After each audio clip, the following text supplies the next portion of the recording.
నమస్తే. పిల్లల్లో పుట్టుకతో వచ్చే యూరాలజీ సమస్యలు ఎలా ఉంటాయి? పిల్లల్లో యూరాలజీ ప్రాబ్లమ్స్ ముందుగా గుర్తించే అవకాశం ఉందా? పిల్లల్లో యూరాలజీ సమస్యలకు ఎలాంటి పరీక్షల ద్వారా నిర్ధారిస్తారు? పిల్లల్లో యూరాలజీ సమస్యలకు చికిత్సా విధానాలపై వివరించేందుకు మనతో పాటు స్టూడియోలో ఉన్నారు Renova Century hospital senior consultant urologist, andrologist and kidney transplantation surgeon doctor N P Padmakar గారు. మరి వారిని అడిగి మరిన్ని సలహాలు సూచనలు తెలుసుకుందాం. నమస్కారం అండి డాక్టర్ గారు.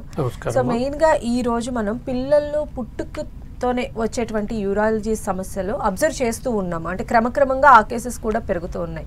అంటే అసలు ఏంటి సార్ పుట్టుకతో వచ్చేటువంటి యూరాలజీ సమస్యలు అంటే ఏంటి? వాటిని అసలు ఎలా ఐడెంటిఫై చేయాలి? మనందరికీ పుట్టుకతో వచ్చే సమస్యలు అంటే కామన్గా పిల్లలు పుట్టిన వెంటనే మనకు కనిపించేది గ్రహణం, మొర్రి, కొంతమందికి గుండెలో ఉండే కొన్ని రంధ్రాలు వాటి వల్ల ఇవన్నీ చూస్తూ ఉంటాం. లేకపోతే వేళ్లలో ఉండే ఇబ్బంది, లేకపోతే కొంతమందికి పెద్ద తలకాయ, దాన్ని హైడ్రోకెఫలస్ అంటాం. ఇవన్నీ బయట నుంచి కనిపించే ఇమీడియట్గా అంటే ఆఫ్టర్ ద డెలివరీ చేసే డాక్టర్లు లేకపోతే దాయాలు ఎవరైతే చూస్తారో వెంటనే గమనించి చెప్పే కొన్ని చేంజెస్ అన్నమాట. అలాంటివే యూరాలజీ మూత్రనాళాలకు సంబంధించిన కొన్ని చేంజెస్ కూడా చాలా కనిపిస్తూ ఉంటాయి ఈ రోజుల్లో. మరీ ఎక్కువ. ఎందుకు అంటే ఎన్నో కారణాలు ఎన్నో ఉంటాయి, కానీ మనం కనుక్కోవటం చాలా సులభం. కొన్ని పుట్టంగానే పిల్లాడు మూత్ర పోసేడా లేదా, పిల్లాడికి మగపిల్లాడైతే వాడి జననేంద్రియాలు ఎలా ఉన్నాయి, అంగం సరిగ్గా ఉందా లేదా, ఆడపిల్ల అయితే ఏ విధంగా ఉంది అనేది తెలుసుకుంటాం అన్నమాట. చూడంగానే మనకు తెలిసిపోతాయి.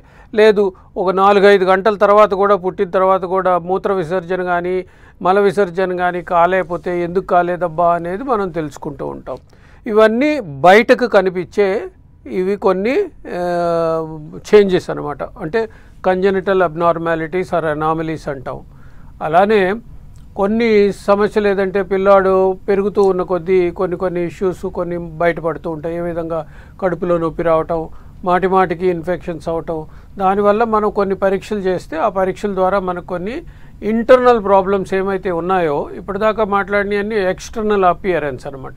ఇంటర్నల్ ప్రాబ్లమ్స్ కూడా ఉంటాయి. అంటే కిడ్నీలు తయారయ్యాయా లేదా ఫస్ట్, 2 కిడ్నీలు తయారైతే అది లొకేషన్లో ఉన్నాయా లేదా, రెండోది దానిలో ఏమన్నా వాపు ఉందా, లేకపోతే కొన్నిసార్లు కిడ్నీ నుంచి వచ్చే నాళాలు యూరేటర్స్ అంటాం, అవి సరిగ్గా ఉన్నాయా లేదా, పెల్వి యూరిట్రిక్ జంక్షన్ అబ్స్ట్రక్షన్స్ అంటాం, కిడ్నీలో వాపు ఉందా లేదా, ఇవన్నీ మనకు తెలుస్తూ ఉంటాయి. అయితే డాక్టర్ గారు ఇక్కడ చిన్న సందేహం ఏంటంటే, బిడ్డ అమ్మ కడుపులో ఉన్నప్పుడే మనం కొన్ని స్కాన్స్ అని చేస్తూ ఉంటాం, లైక్ టిఫా స్కాన్ కానీ ఇలాంటివి చేస్తూ ఉంటాము. అలాంటి అడ్వాన్స్డ్ టెక్నాలజీస్లో మనం ఇలాంటి చిన్న ఐడెంటిఫై చేయలేమంటారా? అవునండి. అంటే ఈ అంగము అంటే కిడ్నీ శరీర భాగాలు తయారయ్యేటప్పటి నుంచి చిన్నపిల్లలకి తల్లి కడుపులో ఉన్నప్పటి నుంచే, ఆ పిండం రూపంలో ఉన్నప్పటి నుంచే 12 నుంచి 15 వారాల లోపల చాలా వరకు ఈ మొత్తం ఆర్గాన్స్ తయారవుతాయమ్మా. అప్పుడు లోపల ఉండే యామ్నియాటిక్ ఫ్లూయిడ్ అంటాం, అంటే ఉమ్మనీరు అంటాం కదా, ఆ ఉమ్మనీరు క్వాంటిటీని బట్టి కిడ్నీస్ ఎలా ఉన్నాయో కూడా మనం చెప్పచ్చు. తర్వాత ఈ రోజుల్లో మనకు అల్ట్రాసౌండ్ స్కానింగ్ అనేది చాలా కామన్ అయిపోయింది. ప్రతి ప్రెగ్నెన్సీకి అల్ట్రాసౌండ్ ద్వారా మనం చాలా వరకు బిడ్డ పెరుగుదల, బిడ్డ సైజు, ఏ విధంగా బిడ్డ పెరుగుతుందో తెలుస్తుంది. దాన్ని బట్టి ఇంటర్నల్ ఆర్గాన్స్ కూడా ఎలా పెరుగుతున్నాయి అనేది కూడా తెలుసుకుంటాం. కొన్ని మార్పులు ఉంటాయి. ఇప్పుడు కిడ్నీ తయారైందా లేదా అనేది కూడా చూడొచ్చు. తర్వాత కిడ్నీలో ఉండే మార్పులు ఏమన్నా వాపులు ఉన్నాయా లేదా తెలుసుకోవచ్చు. తర్వాత మూడోది కిడ్నీలో ఎన్ని కిడ్నీస్ ఉన్నాయి కూడా తెలుసుకోవచ్చు. కొంతమందికి ఏజెనిసిస్ అంటాం, అంటే కిడ్నీ తయారు కాకపోవటం పుట్టుక నుంచే.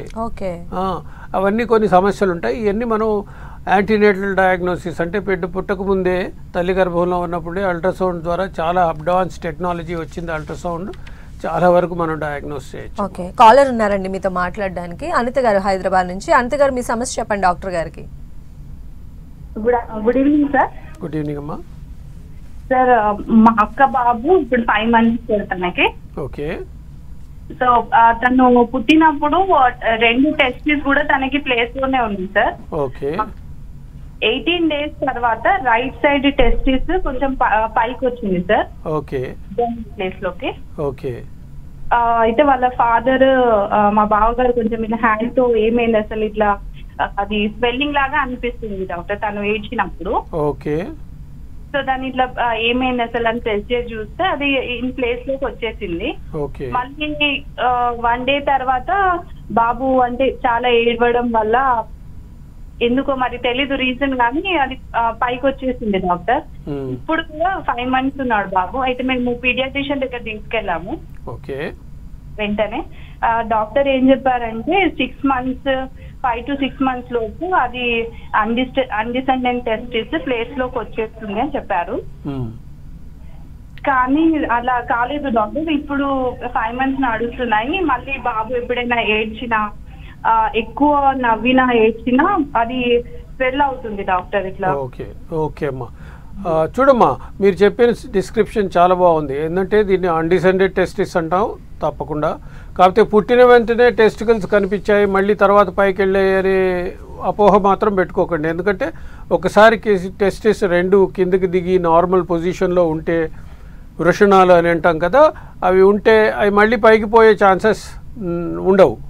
కాకపోతే అప్పుడప్పుడు పుట్టిన వెంటనే కనపడకపోయినా ఒక 6 నెలలకి బేబీ పాకిన తర్వాత కూర్చోవటం, కూర్చున్న తర్వాత నిలబడటం, ఇలాంటి మైల్ స్టోన్స్ డెవలప్ అవుతూ ఉన్నప్పుడు కొన్నిసార్లు టెస్టిస్ డిసెంట్ కావచ్చు. అది ఎప్పటి వరకు అవుతుంది?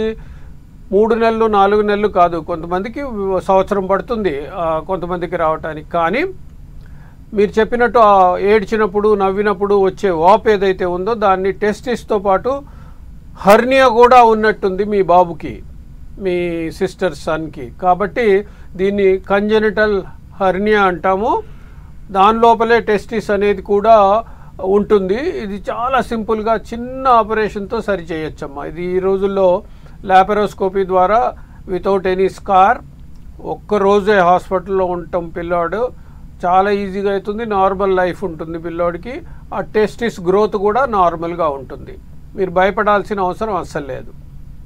అయితే ఎలాంటి పరీక్షల ద్వారా పిల్లల్లో ఈ సమస్యలు ఉన్నాయి అనేది ఐడెంటిఫై చేయొచ్చు డాక్టర్ గారు? చూడు, మా బిడ్డ పుట్టక ముందు చెప్పిన టెస్ట్లు ఏవైతే ఉన్నాయో జన్యుపరంగా కొన్ని ప్రాబ్లమ్స్ వస్తాయి. అంటే ఈ జెనెటిక్స్ ట్రాన్స్మిషన్లో వచ్చే మార్పులు చాలా వరకు కొంతమందికి కిడ్నీలో కూడా రావచ్చు. ఎగ్జాంపుల్ సిస్టిక్ డిసీజ్ అంటాం, అంటే renal cystic disease, kidney disease. అది చిన్నప్పుడు బయటపడకపోవచ్చు, సిస్ట్లు చిన్నగా ఉంటుంది. ఇది తల్లిదండ్రుల నుంచి autosomal dominant recessive gene, autosomal dominant gene వల్ల అది ట్రాన్స్మిట్ అవుతుందంట. మన ముఖం రంగు ఏ విధంగా మన తల్లిదండ్రులు తాత ముత్తాతల నుంచి వస్తాయో ఇది కూడా అంతే అనమాట. అవి కిడ్నీలో ఉంటాయి. అవి పెరిగే కొద్దీ నెమ్మదిగా సిస్ట్లు బయటపడతాయి. దాన్నే సిస్టిక్ డిసీజ్ అంటాం. అది కాకుండా పిల్లలకి పరీక్షలు చేసేటప్పుడు మనము కింద భాగం పొట్ట భాగంలో తెలియకుండా ఒక్కొక్కసారి గ్యాప్ ఉంటుంది. దాన్నే ఎక్స్ట్రోఫీ బ్లాడర్ అంటాం. బ్లాడర్ ఏదైతే యూరినరీ బ్లాడర్ లోపల ఉండాల్సిందో బయటకు కనిపిస్తూ ఉంటుంది. అది చాలా చూడంగానే చాలా భయం వేస్తుంది. తల్లిదండ్రులకు కూడా చాలా భయం వేస్తుంది. అది ఎక్స్ట్రోఫీ బ్లాడర్ అంటాం. దానికి ఎందుకంటే కిందటి భాగం పొట్ట భాగంలో ఉండే కండరాలు ఏవైతే ఉన్నాయో అవి డెవలప్ కావు for some reason, we don't know. కాబట్టి దానికి ఆపరేషన్ చేసి దాన్ని సరిచేసి పిల్లవాడిని నార్మల్గా చేసే పరిస్థితులు ఉన్నాయి. చాలా వరకు చేయగలుగుతాం, ఇబ్బంది ఏముండదు. ఇక మీరు చెప్పినట్టు యూరినరీ ప్రాబ్లమ్స్ ఏవైతే ఉంటాయో అవి చాలా ఉన్నాయి.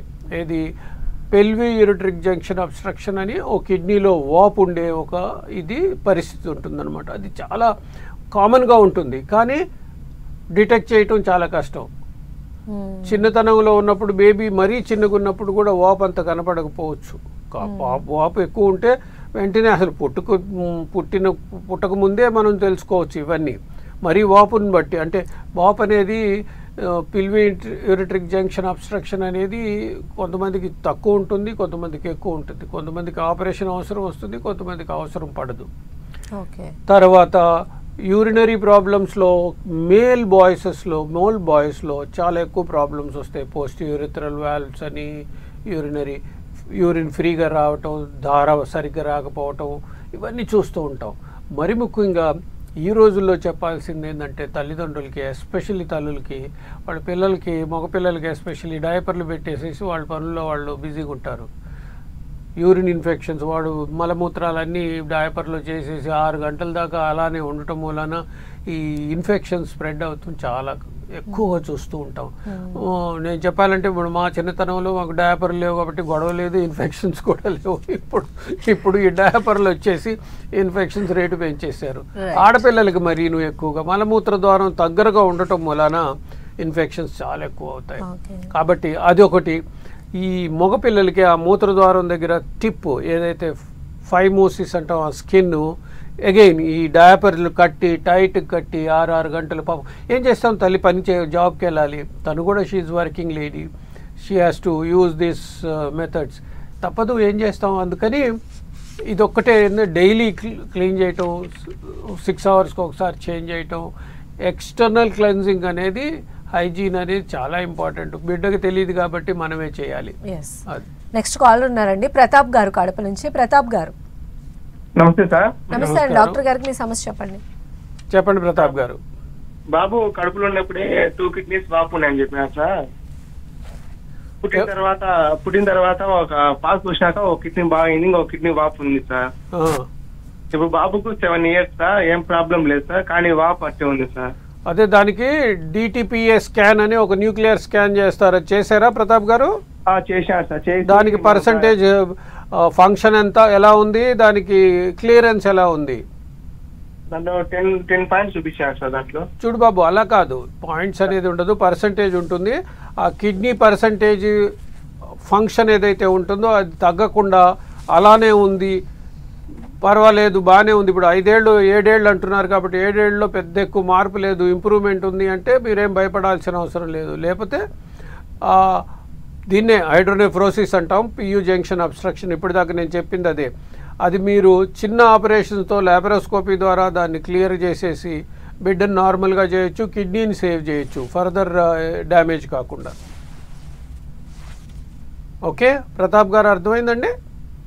ఓకే, అయితే మేజర్గా ఎలాంటి కేసెస్లో ఈ సర్జరీ అనేది అవసరం ఉంటుంది? ఎందుకంటే మీరు చెప్పారు కొన్ని కేసెస్కి అవసరం ఉండదు, కొన్ని కేసెస్కి మెడికేషన్, కాబట్టి ఎలాంటి కేసెస్లో మనం సర్జరీ చూడమా? అబ్సల్యూట్ నెసెసిటీ అనేది ఉంటాయి కొన్ని.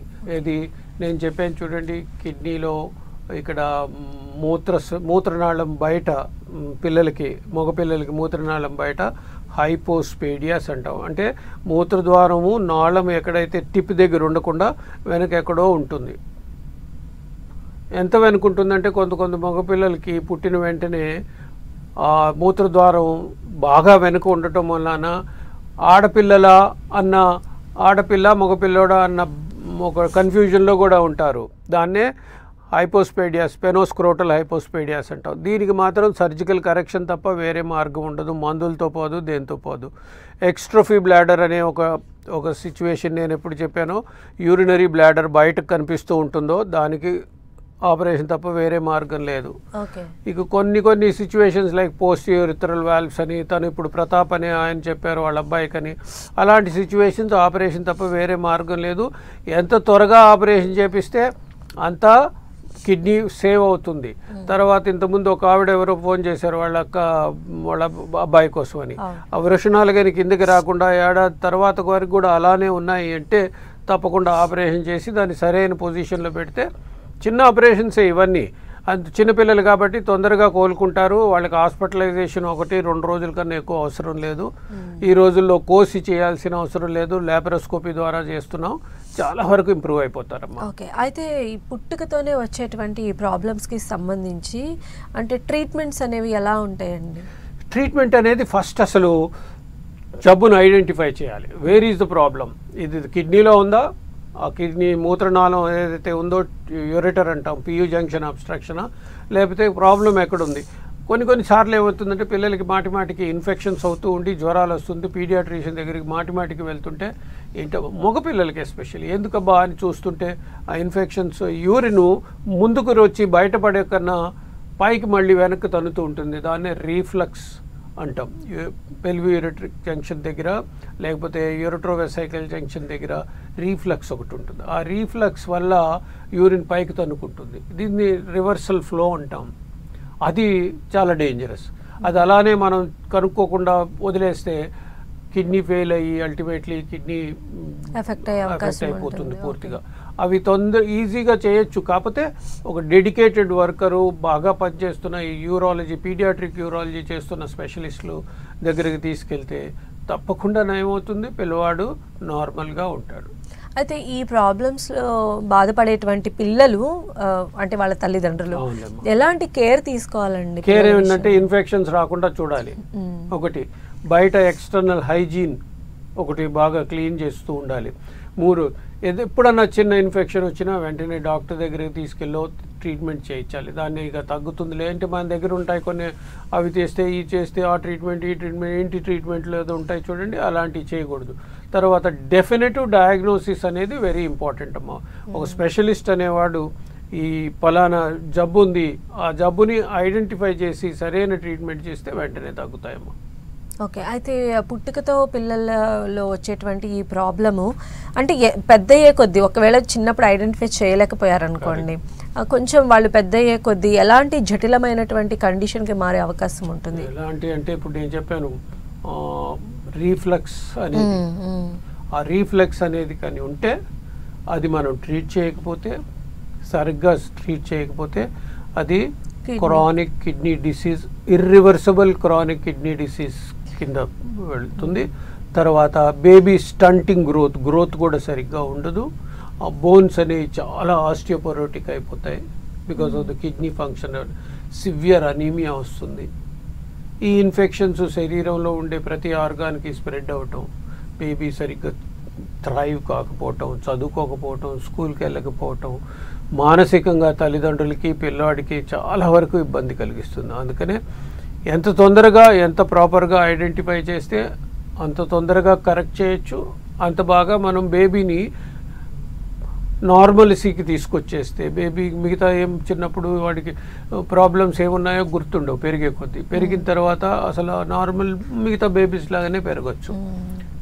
అలా కాకుండా కొంతమందికి అగైన్ కిడ్నీ స్టోన్స్ కూడా తయారవుతాయి చిన్నపిల్లలకి. వాళ్ళకి అసలు కారణం ఏంటి, ఏంది, what is that biochemical defect which is there in their body, ఎందుకు అవుతుంది, ఇది జన్యుపరంగా వచ్చిందా, ఇవన్నీ తెలుసుకొని దానికి కరెక్టివ్ మెజర్స్ చేస్తే, ఆ డైటరీ రిస్ట్రిక్షన్స్ కొన్ని చేస్తే తప్పకుండా మళ్ళీ రాకుండా ఉంటే పిల్లోడు నార్మల్గా పెరగచ్చు. ఓకే. అయితే జెనెటికల్గా కూడా ఈ సమస్య వచ్చే అవకాశం ఉంటాయమ్మా.